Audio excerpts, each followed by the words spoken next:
Welcome to our guide on how to fix your credit and buy a home after bankruptcy. In this video, we'll walk you through the essential steps to rebuild your financial life and achieve your dream of homeownership. Bankruptcy? No problem. Let's talk about how to fix your credit and buy a home after Chapter 7. Hi, I'm Charles, and if you filed for Chapter 7 bankruptcy, don't worry. Today, I'll show you how to do professional-level credit repair yourself and get approved for a mortgage to buy your dream home. Here's how to repair your credit after Chapter 7 and get ready for a mortgage loan. Wait for the dust to settle.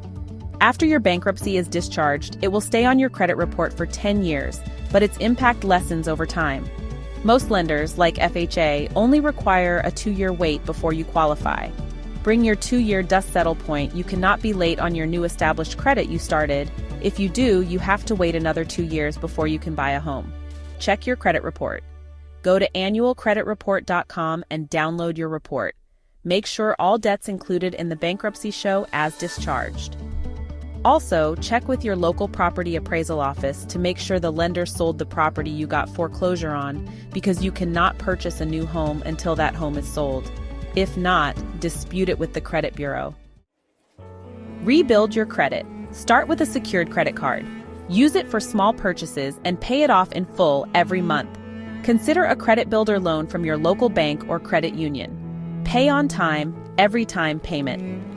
History makes up 35% of your credit score, so paying all bills on time is critical. Set up autopay to never miss a due date. Keep credit utilization low. Use less than 30% of your credit limit. For example, if your limit is $500, don't spend more than $150. Save for a down payment. Start building a savings account for your home's down payment. Even 3.5% is enough for an FHA loan.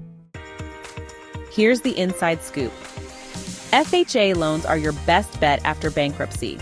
They only need a 580 credit score, and some lenders even approve with lower scores if you can put more money down. Start talking to lenders after 2 years. They're more flexible than you think.